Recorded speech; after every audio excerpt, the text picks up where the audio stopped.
Team, ये सारे जी पिछे टीम खड़ी आ, ये नौजवान ने जिहड़े पढ़ाई दे लई जां अपने रोजगार दे लई बाहरले देशों के गए सी, बाहरले स्टेटां दे जाके जिन्हां ने उत्थे पढ़ाई की, एडमिशन लई जां अपने कारोबार किए, पर लेकिन जदों दा कोरोना महामारी आई आ उस समय तो लैके जिहड़े नौजवान साडे चाहे वह विद्यार्थी सी जां वर्क परमिट वाले सी जां होर वीजे वाले सी जां टैंपरेरी वीजा सी, ओपन वर्क परमिट सी, स्टूडेंट वीजा सी, पार्टनर वीजा सी, एसेंशियल स्किल वीजा सीगा, ये सारे वीजे वाले जिहड़े किसी न किसी कारण पंजाब विच आए हुए सीगे, वो जदों पंजाब च आ गए तो न्यूजीलैंड की गौरमेंट ने उन्हां ते पाबंदियां ला दित्तियां।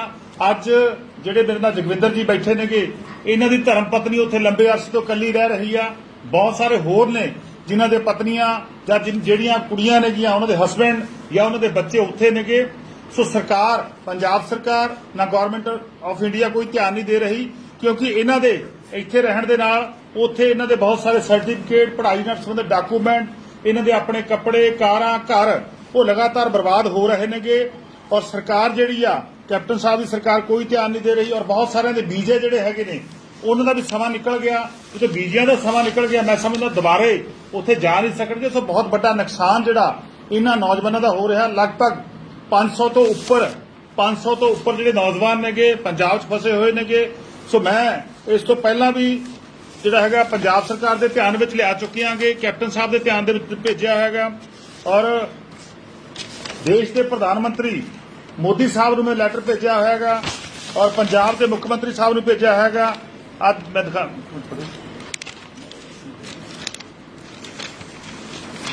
आ सारे लैटर साडे वल्लों समय सिर गौरमेंट ऑफ इंडिया नूं, पंजाब के मानयोग कैप्टन साहब मुख्यमंत्री साहब नूं, एक्सटर्नल मिनिस्टर साहबान नूं, न्यूजीलैंड के प्रधानमंत्री साहब नूं, भारत के प्रधानमंत्री साहब नूं असीं लिख चुके हैं कि इन्हां विद्यार्थियों का कोई कसूर नहीं हैगा, इन्हां विद्यार्थियों का कोई कसूर नहीं हैगा।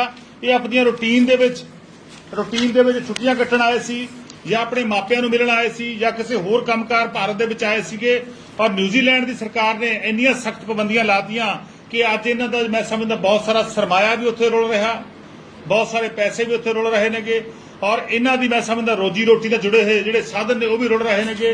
कैप्टन साहब एक पासे तां कहंदे नेगे कि असीं घर घर रोजगार दे रहांगे, घर घर नौकरी दे रहांगे, और दूजे पासे जिहड़े पंजाब के नौजवान अपना सरमाया खर्च करके, अपने पैसे खर्च करके, अपनी कमाई हुई पूंजी खर्च करके न्यूजीलैंड दे विच गए सीगे, चाहे वो पढ़ाई दे लई गए सी, चाहे काम करन दे लई गए सीगे, अज वो पंजाब दर दर भटक रहे नेगे, और कैप्टन साहब कोई ध्यान नहीं दे रहे।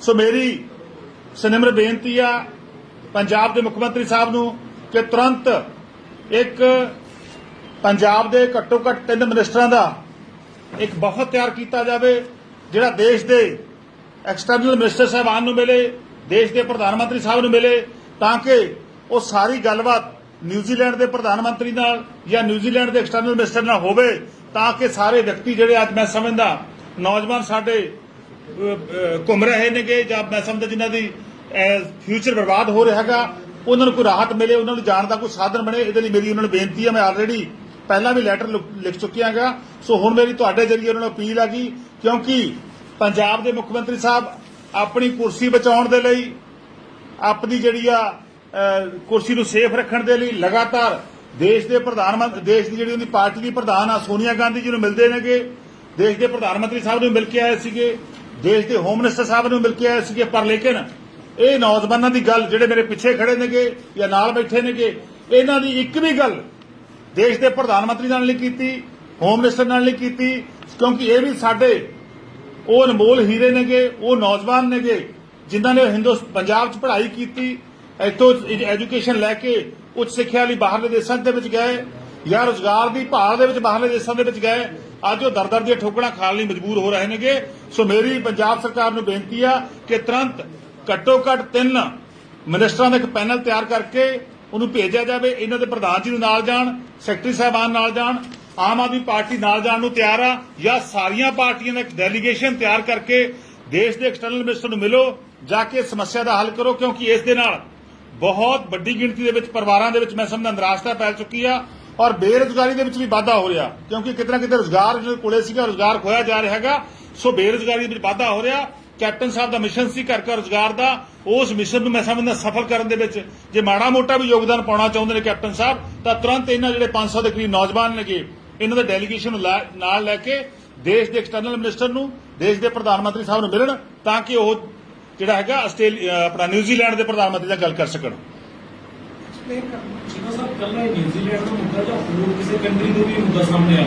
ਦੇਖੋ, ਜਿਹੜਾ ਮੇਰੇ ਸਾਹਮਣੇ ਆਇਆ ਕੱਲਾ ਨਿਊਜ਼ੀਲੈਂਡ ਦਾ ਆਇਆਗਾ, ਹੋਰਨਾਂ ਦੇਸ਼ਾਂ ਦਾ ਨਹੀਂ ਆਇਆ, ਕਿਉਂਕਿ ਉਹਨਾਂ ਨੇ ਆਪਣੀਆਂ ਪਾਬੰਦੀਆਂ ਸ਼ਾਇਦ ਨਰਮ ਕੀਤੀਆਂ ਹੋਣ ਜਾਂ ਸਾਰੇ ਟੈਸਟ ਕਰਵਾਏ ਹੋਣ। ਇਹ ਸਾਰੇ ਪ੍ਰਧਾਨ ਜੀ ਦੱਸ ਰਹੇ ਸੀਗੇ ਕਿ ਅਸੀਂ ਸਾਡੇ ਵੈਕਸੀਨੇਸ਼ਨ ਵੀ ਸਾਡੀ ਹੋਈ ਆ, ਸਾਡੇ ਟੈਸਟਿੰਗ ਵੀ ਹੋਈ ਆ, ਅਸੀਂ ਪੂਰੀਆਂ ਸ਼ਰਤਾਂ ਪੂਰੀਆਂ ਕਰਦੇ ਆ, ਪਰ ਲੇਕਿਨ ਫਿਰ ਵੀ ਸਰਕਾਰ ਜਿਹੜੀ ਆ ਨਿਊਜ਼ੀਲੈਂਡ ਦੀ ਸਰਕਾਰ ਉਹਨਾਂ ਨੂੰ ਜਿਹੜਾ ਰਾਹਤ ਨਹੀਂ ਦੇ ਰਹੀ।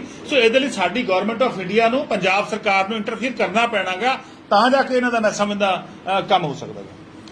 ਤੁਸੀਂ ਜੇ ਕਹਿਣਾ ਤੁਹਾਨੂੰ ਪਲੀਜ਼ ਦੱਸੋ। ਸਾਡੀ ਮੀਡੀਆ ਦੇ ਥਰੂ ਸਾਰਿਆਂ ਨੂੰ ਇੱਕ ਬੇਨਤੀ ਹੈ ਕਿ ਜੀ ਸਾਡੀ ਆਵਾਜ਼ ਜਿੰਨੀ ਹੋ ਸਕੇ ਜੀ ਨਿਊਜ਼ੀਲੈਂਡ ਗਵਰਨਮੈਂਟ ਤੱਕ ਜਾਂ ਪੰਜਾਬ ਗਵਰਨਮੈਂਟ ਤੱਕ, ਇੰਡੀਆ ਗਵਰਨਮੈਂਟ ਤੱਕ, ਕੋਈ ਵੀ ਗਵਰਨਮੈਂਟ ਸਾਡੀ ਆਵਾਜ਼ ਸੁਣਦੀ ਹੈ ਜੀ। ਅਸੀਂ ਬਸ ਉਹਨਾਂ ਨੂੰ ਇਹ ਕਹਿ ਰਹੇ ਹਾਂ ਕਿ ਜਿਹੜੇ ਪਰਿਵਾਰ ਆਪਣੇ ਪਰਿਵਾਰਾਂ ਤੋਂ ਵਿਛੜੇ ਹੋਏ ਆ, ਇੱਥੇ ਬੈਠੇ ਹੋਏ ਆ, ਜਾਂ ਜਿਹੜੇ ਪਰਿਵਾਰ ਹੈਗੇ ਆ ਜਿਹੜੇ ਆਲਰੇਡੀ ਉੱਥੇ ਰਹਿ ਰਹੇ ਸੀ 5-5 7-7 ਸਾਲ ਤੋਂ, ਉਹ ਇੰਡੀਆ ਆਪਣੇ ਪਰਿਵਾਰਾਂ ਨੂੰ ਮਿਲਣ ਆਏ ਸੀ ਤੇ ਉਹ ਪਰਿਵਾਰ ਇੱਥੇ ਹੀ ਰਹਿ ਗਏ ਆ। ਨਿਊਜ਼ੀਲੈਂਡ ਗਵਰਨਮੈਂਟ ਨੇ ਬਿਨਾਂ ਦੱਸੇ ਬਾਰਡਰ ਕਲੋਜ਼ ਕਰ ਦਿੱਤੇ ਆ। ਜਾਂ ਤਾਂ ਇਹ ਹੁੰਦਾ ਕਈ ਵਾਰੀ ਬਾਰਡਰ ਤੁਸੀਂ ਕਲੋਜ਼ ਕਰਨੇ ਆ, ਤੁਸੀਂ ਇੱਕ ਇੰਟੀਮੇਸ਼ਨ ਦੇ ਦਿੰਦੇ ਜਿਹੜੀਆਂ ਇੱਥੇ ਫੈਮਲੀਆਂ ਨਿਊਜ਼ੀਲੈਂਡ ਤੋਂ ਵਾਪਸ ਆਈਆਂ ਸੀ ਜਾਂ ਫਿਰ ਜਿਨ੍ਹਾਂ ਨੇ ਇੱਥੋਂ ਫਸਟ ਟਾਈਮ ਜਾਣਾ ਸੀ ਕਿ ਉਹ ਉੱਥੇ ਵਾਪਸ ਜਾ ਸਕਦੇ। ਬਿਨਾਂ ਦੱਸੇ ਅਚਨਚੇਤ ਸਾਰਾ ਕੁਝ ਬੰਦ ਕਰ ਦਿੱਤਾ, ਜਿਹੜਾ ਜਿੱਥੇ ਹੈਗਾ ਸੀ ਉੱਥੇ ਬਲੌਕ ਹੋ ਗਿਆ ਆ। ਹੁਣ ਕਈ ਮੇਰੇ ਸਾਥੀ ਇਦਾਂ ਦੇ ਹੈਗੇ ਆ ਜਿਨ੍ਹਾਂ ਦੀਆਂ ਗੱਡੀਆਂ ਰੋਡ ਤੇ ਖੜੀਆਂ ਹੋਈਆਂ ਸੀ, ਜਿਹੜੇ ਇਹ ਸੋਚ ਕੇ ਆਏ ਸੀ ਕਿ ਸਿਰਫ 10-15 ਦਿਨ ਵਾਸਤੇ ਇੰਡੀਆ ਅਸੀਂ ਚੱਲੇ ਆ। ਉਹ ਰੋਡ ਦੇ ਉੱਤੇ ਗੱਡੀਆਂ ਖੜੀਆਂ, ਗੱਡੀਆਂ ਦੇ ਸ਼ੀਸ਼ੇ ਤੱਕ ਟੁੱਟ ਚੁੱਕੇ ਆ, ਟਾਇਰ ਖਰਾਬ ਹੋ ਚੁੱਕੇ ਆ, ਕਈ ਲੋਕਾਂ ਦਾ ਘਰੇ ਸਮਾਨ ਪਿਆ ਸੀ, ਉਹ ਸਮਾਨ ਤਕਰੀਬਨ ਖਰਾਬ ਹੋ ਚੁੱਕਿਆ। 7-8 ਮਹੀਨੇ 9-9 ਮਹੀਨੇ ਹਲੇ ਸਟਿਲ ਇਦਾਂ ਦੇ ਵਿੱਚ ਮੇਰੇ ਸਾਥੀ ਹੈਗੇ ਆ ਜਿਨ੍ਹਾਂ ਨੇ ਸਮਾਨ ਉੱਥੇ ਪਿਆ, ਗੈਰੇਜ ਦਾ ਰੈਂਟ ਪੇ ਕੀਤਾ ਆ ਜਾਂ ਘਰ ਦਾ ਰੈਂਟ ਪੇ ਕੀਤਾ, ਪਰ ਇਸ ਟਾਈਮ ਇੰਡੀਆ ਦੇ ਵਿੱਚ ਰਹਿਣ ਕਰਕੇ ਕੋਈ ਸਾਧਨ ਨਹੀਂ ਹੈਗਾ ਕਮਾਈ ਦਾ ਇਦਾਂ ਦਾ ਕਿ ਜਿਹੜਾ ਉਹ ਉੱਥੇ ਨੂੰ ਮਤਲਬ ਆਪਣਾ ਰੈਂਟ ਜਾਂ EMI ਹਰ ਇੱਕ ਚੀਜ਼ ਦੇ ਉੱਤੇ ਹੈਗੀ ਉਹ ਭਰ ਸਕਣ। ਅਸੀਂ ਨਿਊਜ਼ੀਲੈਂਡ ਗਵਰਨਮੈਂਟ ਸਰਕਾਰ ਨੂੰ ਬਸ ਇੰਨਾ ਇਹ ਕਹਿੰਦੇ ਆ, ਤੁਹਾਡੇ ਕੰਡੀਸ਼ਨਾਂ ਜੋ ਹੈਗੀਆਂ ਆ ਨਿਊਜ਼ੀਲੈਂਡ ਗਵਰਨਮੈਂਟ ਦੀਆਂ, ਅਸੀਂ ਉਹ ਫੁੱਲਫਿਲ ਕਰਾਂਗੇ। ਡਬਲ ਵੈਕਸੀਨੇਸ਼ਨ ਦੀ ਗੱਲ ਹੋਈ ਸੀ, ਉਹ ਸਾਡੇ ਤਕਰੀਬਨ ਸਾਰੇ ਸਾਥੀਆਂ ਦੇ ਲੱਗ ਚੁੱਕੀ ਹੈ। ਵੀਜ਼ੇ ਸਾਡੇ 80% ਸਾਥੀ ਹੈ ਜਿਨ੍ਹਾਂ ਦੇ ਵੀਜ਼ੇ ਐਕਸਪਾਇਰ ਹੋ ਗਏ।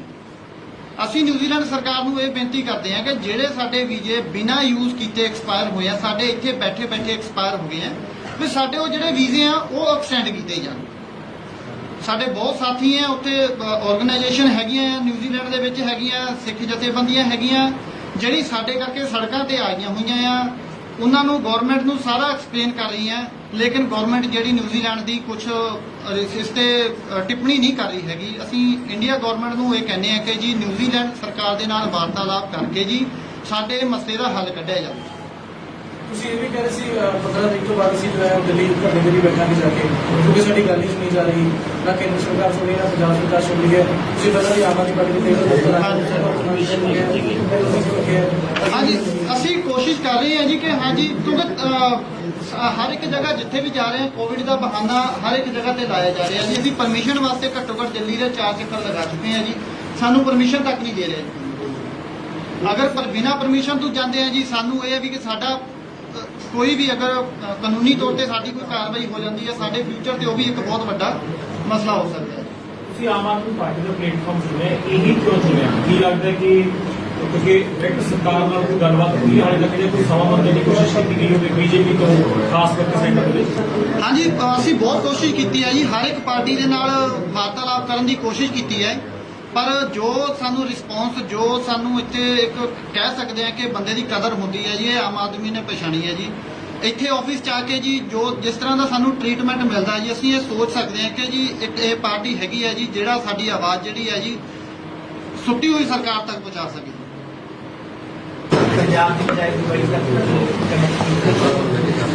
ਦੇਖੋ, ਹਜੇ ਆਮ ਆਦਮੀ ਪਾਰਟੀ ਨੇ CM ਦੇ ਫੇਸ ਨੂੰ ਲੈ ਕੇ ਕੋਈ ਚਰਚਾ ਨਹੀਂ ਕੀਤੀ ਹੈਗੀ। ਜਦੋਂ ਵੀ ਅਨਾਉਂਸ ਕਰਾਂਗੇ ਤੁਹਾਨੂੰ ਬੁਲਾ ਕੇ ਕਰਾਂਗੇ, ਹਜੇ ਕੋਈ ਚਰਚਾ ਨਹੀਂ ਹੋਈ। ਇਹ ਸਾਰੀਆਂ ਮੈਂ ਸਮਝਦਾ ਮੀਡੀਆ ਦੇ ਇੱਕ ਵਰਗ ਵੱਲੋਂ ਕ੍ਰੀਏਟ ਕੀਤੀਆਂ ਜਿਹੜੀਆਂ ਘਟਨਾਵਾਂ ਨੇਗੀਆਂ, ਕੋਈ ਕਿਸੇ ਕਿਸਮ ਦੀ ਚਰਚਾ ਨਹੀਂ ਹੋਈ। ਬਿਲਕੁਲ ਆਮ ਆਦਮੀ ਪਾਰਟੀ ਇਲੈਕਸ਼ਨ ਤੋਂ ਪਹਿਲਾਂ ਸੀਐਮ ਦਾ ਫੇਸ ਦੇਊਗੀ ਔਰ ਪੰਜਾਬ ਦਾ ਨਿਵਾਸੀ ਹੋਊਗਾ, ਪੰਜਾਬ ਦਾ ਵਸਿੰਦਾ ਹੋਊਗਾ। ਸਰ ਹਾਲੇ ਤੱਕ ਐਸਪੀ ਬਰਾਏ ਦੇ ਨਾਲ ਕਿਸੇ ਵੀ ਪਾਰਟੀ ਦੇ ਲੀਡਰ ਨੇ ਗੱਲਬਾਤ ਕੀਤੀ ਹੈ ਜਾਂ ਨਹੀਂ ਕੀਤੀ? ਬਿਲਕੁਲ ਆਮ ਆਦਮੀ ਪਾਰਟੀ ਨੇ ਕੋਈ ਗੱਲਬਾਤ ਨਹੀਂ ਕੀਤੀ। ਰਾਘਵ ਚੱਡਾ ਜੀ ਨੇ ਆਪਣਾ ਬਿਆਨ ਤੁਹਾਡੇ ਸਾਹਮਣੇ ਜਾਰੀ ਵੀ ਕੀਤਾਗਾ। ਕਿਸੇ ਪ੍ਰਕਾਰ ਦੀ ਆਫੀਸ਼ੀਅਲੀ ਅਨਆਫੀਸ਼ੀਅਲੀ ਕੋਈ ਗੱਲਬਾਤ ਨਹੀਂ ਉਹਦੇ ਨਾਲ ਹੋਈ। ਪਰ ਓਬਰਾਏ ਸਾਹਿਬ ਨਾਲ ਸਾਡੀ ਗੱਲ ਹੋਈ ਹੈ, ਉਹ ਕਹਿੰਦੇ ਜੀ ਆਮ ਆਦਮੀ ਪਾਰਟੀ ਸਾਨੂੰ ਮਤਲਬ ਗੱਲਬਾਤ ਹੋਈ ਸੀ ਪਰ ਮੈਂ ਡਿਨਾਈ ਕਰਦਾ ਹਾਂ। ਦੇਖੋ ਆਪਦੇ ਮਰਜ਼ੀ ਨਾਲ ਜੋ ਕੁਝ ਮਰਜ਼ੀ ਕਹੀ ਜਾਣ, ਪਰ ਆਮ ਆਦਮੀ ਪਾਰਟੀ ਦੀ ਸੀਨੀਅਰ ਲੀਡਰਸ਼ਿਪ ਨੇ ਡਿਨਾਈ ਕੀਤਾਗਾ। ਸਾਡੀ ਉਹਨਾਂ ਨਾਲ ਕੋਈ ਵੀ ਵਾਰਤਾਲਾਪ ਨਾ ਆਫੀਸ਼ੀਅਲ ਲੈਵਲ ਤੇ ਨਾ ਅਨਆਫੀਸ਼ੀਅਲ ਲੈਵਲ ਤੇ ਕਦੇ ਨਹੀਂ ਹੋਈ। ਜੇਕਰ ਗੱਲ ਕਰੀਏ ਜੀ ਭਗਵੰਤ ਮਾਨ ਦੀਆਂ ਸਿਆਸੀ ਹਲਕੇ ਦੇ ਚਰਚਾਵਾਂ ਚੱਲ ਰਹੀਆਂ, ਕਹਿੰਦੇ ਜੀ ਪਾਰਟੀ ਤੋਂ ਨਾਰਾਜ਼ ਚੱਲ ਰਹੇ ਨੇ। ਬਿਲਕੁਲ ਨਾਰਾਜ਼ ਨਹੀਂ ਹੈਗੇ। ਕੱਲ ਅੰਮ੍ਰਿਤਸਰ ਦੇ ਵਿੱਚ, ਗੁਰਦਾਸਪੁਰ ਦੇ ਵਿੱਚ ਸੇਖਵਾਂ ਸਾਹਿਬ ਦੇ ਘਰ ਅਰਵਿੰਦ ਕੇਜਰੀਵਾਲ ਜੀ, ਭਗਵੰਤ ਮਾਨ ਜੀ, ਸਮੁੱਚੀ ਐਮਐਲਏ ਸਾਰੀ ਲੀਡਰਸ਼ਿਪ ਇਕੱਠੀ ਸੀਗੀ, ਸਾਰੇ ਇਕੱਠੇ ਹੋ ਕੇ ਉੱਥੇ ਗਏਆਂਗੇ। ਕਿਸੇ ਕਿਸਮ ਦੀ ਕੋਈ ਨਾਰਾਜ਼ਗੀ ਨਹੀਂ ਹੈਗੀ। ਬਿਲਕੁਲ ਭਗਵੰਤ ਮਾਨ ਜੀ ਪਹਿਲਾਂ ਪਾਰਲੀਮੈਂਟ ਦੇ ਵਿੱਚ ਬਿਜੀ ਸੀਗੇ, ਉਸ ਤੋਂ ਬਾਅਦ ਜਿਹੜੀਆਂ ਸਟੈਂਡਿੰਗ ਕਮੇਟੀ ਦੀਆਂ ਮੀਟਿੰਗਾਂ ਸੀਗੀਆਂ ਉੱਥੇ ਬਿਜੀ ਸੀਗੇ। ਬਿਜੀ ਰਹਿਣ ਦੇ ਕਾਰਨ ਜਿਹੜਾ ਉਹ ਥੋੜਾ ਨਹੀਂ ਆਏ। ਉਹ ਲਗਾਤਾਰ ਪੰਜਾਬ ਦੇ ਸਾਰੇ ਮਾਮਲਿਆਂ ਤੇ ਜਿਹੜੀ ਆ ਉਹ ਕੰਮ ਕਰ ਰਹੇ ਨੇ। ਇਹ ਜਿਹੜੀ ਤੇ ਚੀਮਾ ਸਾਹਿਬ ਚਰਚਾ ਇਹ ਆ ਵੀ ਭਗਵੰਤ ਮਾਨ ਬਾਰੇ ਜਿਹੜੇ ਮੇਰੇ ਸਾਥੀ ਨੇ ਸਵਾਲ ਕੀਤਾ ਹੈ ਕਿ ਭਗਵੰਤ ਮਾਨ ਨੂੰ ਪਾਰਟੀ ਹਾਈ ਕਮਾਂਡ ਨੇ ਕਹਿ ਦਿੱਤਾ ਕਿ ਤੁਸੀਂ ਥੋੜਾ ਸ਼ਾਂਤ ਹੋ ਕੇ ਹੁਣ ਕਿਰਪਾ ਕਰਕੇ ਘਰ ਬੈਠ ਜਾਓ, ਕਿਉਂਕਿ ਜਿਹੜੀਆਂ ਪਾਰਟੀ ਦੇ ਵਿੱਚ ਤੁਸੀਂ ਹੋਰ ਪਾਰਟੀਆਂ ਦੇ ਆਗੂਆਂ ਨੂੰ ਸ਼ਾਮਲ ਕਰਾ ਰਹੇ ਥੇ, ਉਹ ਭਗਵੰਤ ਮਾਨ ਉਹਦਾ ਵਿਰੋਧ ਕਰ ਰਿਹਾ। ਕਿਤੇ ਨਾ ਕਿਤੇ ਭਗਵੰਤ ਮਾਨ ਨੂੰ ਇਹ ਲੱਗਣ ਲੱਗ ਪਿਆ ਕਿ ਜੇ ਵੱਡੇ ਕੱਦ ਦੇ ਆਗੂ ਆ ਗਏ ਤਾਂ ਕਿਤੇ ਨਾ ਕਿਤੇ ਜਿਹੜਾ ਸੀਐਮ ਦਾ ਚਿਹਰਾ ਹੈ ਉਹ ਪਿੱਛੇ ਹਟ ਜਾਊਗਾ। ਭਗਵੰਤ ਮਾਨ ਆਪਣਾ ਦੇਖੋ ਇਹੀ ਕੋਈ ਗੱਲਬਾਤ ਨਹੀਂ ਹੈਗੀ। ਇਸ ਤਰ੍ਹਾਂ ਦਾ ਕੋਈ ਵੀ ਜਿਹੜਾ ਹੈਗਾ ਨਾ ਕੋਈ ਵਿਰੋਧ ਹੋ ਰਿਹਾ, ਨਾ ਕੋਈ ਮੀਟਿੰਗਾਂ ਹੋ ਰਹੀਆਂ ਨੇ। ਬਿਲਕੁਲ ਮੈਂ ਸਮਝਦਾ ਕਿ ਝੂਠਾ ਪ੍ਰਚਾਰ ਕੀਤਾ ਜਾ ਰਿਹਾ ਹੈਗਾ। ਭਗਵੰਤ ਮਾਨ ਜੀ ਪਾਰਟੀ ਦੇ ਬੜੇ ਸੀਨੀਅਰ ਲੀਡਰ ਨੇਗੇ। ਹਰ ਰੋਜ਼ ਉਹਨਾਂ ਦੀ ਗੱਲਬਾਤ ਅਰਵਿੰਦ ਕੇਜਰੀਵਾਲ ਜੀ ਨਾਲ ਹੁੰਦੀ ਆ, ਸਾਡੀ ਸਮੁੱਚੀ ਲੀਡਰਸ਼ਿਪ ਨਾਲ ਹੁੰਦੀ ਹੈਗੀ। ਬਿਲਕੁਲ ਉਹ ਪਾਰਟੀ ਦੇ ਜਿਹੜਾ ਹੈਗਾ ਪੰਜਾਬ ਦੇ ਇੰਚਾਰਜ ਨੇਗੇ, ਪ੍ਰਧਾਨ ਨੇ ਪੰਜਾਬ ਦੇ, ਮੈਂਬਰ ਪਾਰਲੀਮੈਂਟ ਨੇ ਸਰੂਰ ਤੋਂ। ਤੁਹਾਨੂੰ ਪਤਾ ਹੋਊਗਾ ਕਿ ਸਭ ਤੋਂ ਵੱਧ ਜੇਕਰ ਕੰਮ ਰੋਕੂ ਪ੍ਰਸਤਾਵ ਦੇਸ਼ ਦੀ ਪਾਰਲੀਮੈਂਟ ਦੇ ਵਿੱਚ ਪੇਸ਼ ਕੀਤੇ ਲਗਭਗ 12 ਤਾਂ ਉਹ ਸਰਦਾਰ ਭਗਵੰਤ ਸਿੰਘ ਮਾਨ ਨੇ ਪੇਸ਼ ਕੀਤੇ ਔਰ ਪੰਜਾਬ ਦੇ ਕਿਸਾਨਾਂ ਦੀ ਗੱਲ ਕੀਤੀ ਔਰ ਜਿਹੜੇ ਕਾਲੇ ਕਾਨੂੰਨ ਆਏ ਨੇਗੇ ਇਹਨਾਂ ਦੇ ਖਿਲਾਫ ਜੇਕਰ ਜ਼ੋਰਦਾਰ ਆਵਾਜ਼ ਬੁਲੰਦ ਕੀਤੀ ਆ ਤਾਂ ਭਗਵੰਤ ਸਿੰਘ ਮਾਨ ਨੇ ਕੀਤੀ ਆ, ਸੰਜੇ ਸਿੰਘ ਹੋਰਾਂ ਨੇ ਕੀਤੀ ਆ, ਆਮ ਆਦਮੀ ਪਾਰਟੀ ਨੇ ਕੀਤੀ। ਨਾ ਤਾਂ ਜੀ ਦੇਖੋ ਪੰਜਾਬ ਵਿੱਚ ਪੰਜਾਬ ਦੀ ਸਿਆਸਤ ਤੇ ਉੱਤਰਾਖੰਡ ਦੀ ਸਿਆਸਤ ਦਾ ਬਹੁਤ ਫਰਕ ਹੈ। ਨਾ ਤਾਂ ਪੰਜਾਬ ਵਿੱਚ ਕਾਂਗਰਸ ਪਾਰਟੀ ਨੇ ਅਨਾਉਂਸ ਕੀਤਾਗਾ, ਨਾ ਅਕਾਲੀ ਦਲ ਨੇ ਕੀਤਾ, ਨਾ ਬੀਜੇਪੀ ਵਾਲਿਆਂ ਨੇ ਕੀਤਾ, ਨਾ ਬਹੁਜਨ ਸਮਾਜ ਪਾਰਟੀ ਨੇ ਕੀਤਾ, ਨਾ ਕਿਸੇ ਹੋਰ ਨੇ, ਨਾ ਕਿਸੇ ਭਾਜਪਾ ਨੇ ਕੀਤਾ। ਸੋ ਆਮ ਆਦਮੀ ਪਾਰਟੀ ਬਿਲਕੁਲ ਰਾਈਟ ਟਾਈਮ ਦੇ ਉੱਤੇ ਜਿਹੜਾ ਸੀਐਮ ਦਾ ਚਿਹਰਾ ਲਾਉਂਦੀ। ਉੱਤਰਾਖੰਡ ਦੇ ਹਾਲਾਤ ਤੇ ਇਹੀ ਹੈ, ਨਾ ਬੀਜੇਪੀ ਨੇ ਕੀਤਾ ਨਾ ਕਾਂਗਰਸ ਨੇ ਕੀਤਾ। ਨਹੀਂ, ਉੱਥੇ ਦੀ ਜਿਹੜੀ ਸਿਆਸਤ ਆ, ਉੱਥੇ ਦੀ ਸਿਆਸਤ ਆ ਉਹ ਹੋਰ ਤਰੀਕੇ ਦੀ ਆ, ਪੰਜਾਬ ਦੀ ਸਿਆਸਤ ਹੋਰ ਤਰੀਕੇ ਦੀ ਚੀਮਾ ਹੈ। ਸਾਹਿਬ ਪੰਜਾਬ ਦੇ ਮਸਲੇ ਭਖੇ ਪਏ ਨੇ। ਪੰਜਾਬ ਵਿਧਾਨ ਸਭਾ ਦਾ ਸੈਸ਼ਨ ਜਿਹੜਾ ਡੂਟਾ ਚੀਮਾ ਸਾਹਿਬ ਵਿਧਾਨ ਸਭਾ ਦਾ ਸੈਸ਼ਨ ਡਿਊ ਸੀਗਾ। ਪੰਜਾਬ ਸਰਕਾਰ ਨੇ ਸਿਰਫ ਇੱਕ ਦਿਨ ਦਾ ਸੈਸ਼ਨ ਬੁਲਾ ਲਿਆ, ਉਹ ਵੀ ਸਪੈਸ਼ਲ ਇਜਲਾਸ ਬੁਲਾ ਕੇ ਉਹ ਦੇਖੋ ਸਮਾਪਤ ਕਰ ਦਿੱਤਾ। ਦੇਖੋ ਜਿਹੜਾ ਸਪੈਸ਼ਲ ਸੈਸ਼ਨ ਹੈਗਾ, ਮੇਰੀ ਪੰਜਾਬ ਸਰਕਾਰ ਤੋਂ ਮੰਗ ਆ ਕਿ ਮਾਨਸੂਨ ਸੈਸ਼ਨ ਜਿਹੜਾ ਹੈਗਾ ਉਹ ਅਲੱਗ ਤੋਂ ਬੁਲਾਇਆ ਜਾਵੇ। ਉਹ ਘੱਟੋ ਘੱਟ ਮਾਨਸੂਨ ਸੈਸ਼ਨ ਜਿਹੜਾ ਹੈਗਾ 15 ਦਿਨ ਦਾ ਹੋਵੇ ਔਰ ਉਹਦਾ ਲਾਈਵ ਪ੍ਰਸਾਰਣ ਹੋਵੇ ਔਰ ਸਾਰੇ ਬਿੱਲ ਜਿਹੜੇ ਪੈਂਡਿੰਗ ਪਏ ਨੇ ਆਉਣੇ ਚਾਹੀਦੇ ਨੇ ਔਰ ਸਭ ਤੇ ਚਰਚਾ ਹੋਣੀ ਚਾਹੀਦੀ ਹੈ। ਖਾਸ ਤੌਰ ਤੇ ਕਿਸਾਨੀ ਮਾਮਲਿਆਂ ਨੂੰ ਲੈ ਕੇ 2 ਦਿਨ ਦਾ ਲਗਾਤਾਰ 2 ਦਿਨ ਦਾ ਸੈਸ਼ਨ ਹੋਵੇ, ਕਿਉਂਕਿ ਅੱਜ ਪੰਜਾਬ ਦਾ ਧਰਤੀ ਹੇਠ ਦਾ ਪਾਣੀ ਮੁੱਕਦਾ ਜਾ ਰਿਹਾ। ਅੱਜ ਪੰਜਾਬ ਵਿੱਚ ਬਹੁਤ ਸਾਰੀਆਂ ਭਿਆਨਕ ਬਿਮਾਰੀਆਂ ਫੈਲ ਗਈਆਂ।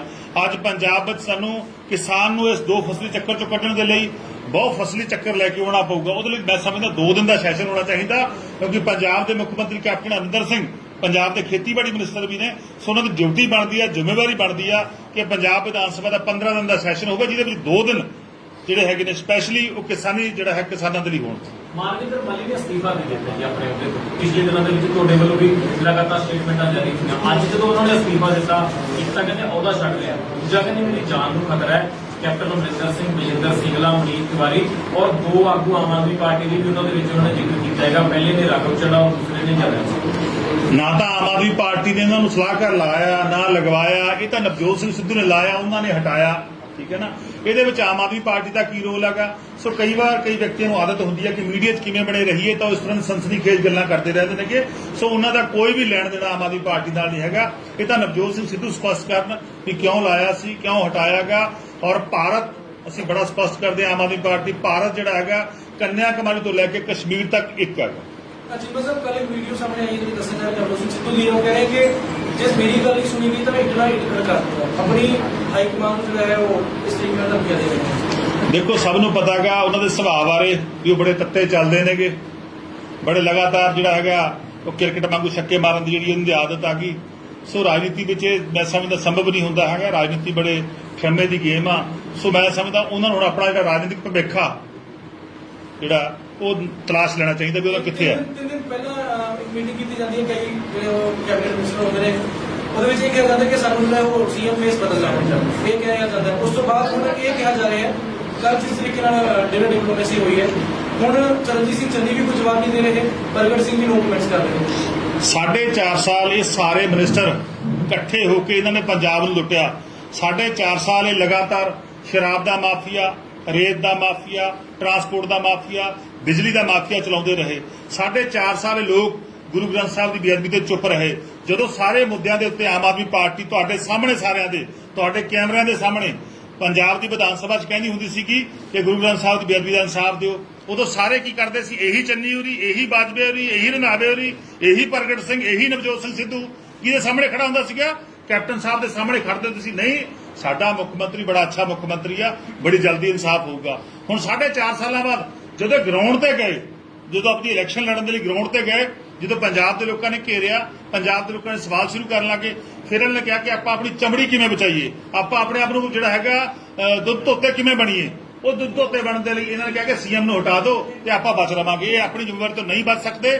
ਕੈਬਨਿਟ ਦੀ ਜਿਹੜੀ ਹੁੰਦੀ ਆ ਕੋਲੈਕਟਿਵਲੀ ਜ਼ਿੰਮੇਵਾਰੀ ਹੁੰਦੀ ਆ, ਸਾਰਿਆਂ ਦੀ ਸਾਂਝੀ ਰਿਸਪੌਂਸਿਬਿਲਟੀ ਹੁੰਦੀ ਆ। ਆਪਣੀ ਰਿਸਪੌਂਸਿਬਿਲਟੀ ਤੋਂ ਮੈਂ ਸਮਝਦਾ ਨਾ ਨਵਜੋਤ ਸਿੰਘ ਸਿੱਧੂ ਭੱਜ ਸਕਦਾਗਾ, ਨਾ ਮਿਨਿਸਟਰ ਭੱਜ ਸਕਦੇ ਨੇ, ਨਾ ਕੈਪਟਨ ਅਮਰਿੰਦਰ ਸਿੰਘ ਭੱਜ ਸਕਦਾ। ਇਹਨਾਂ ਨੇ 4.5 ਸਾਲ ਪੰਜਾਬ ਨੂੰ ਹਰ ਪੱਖੋਂ ਬਰਬਾਦ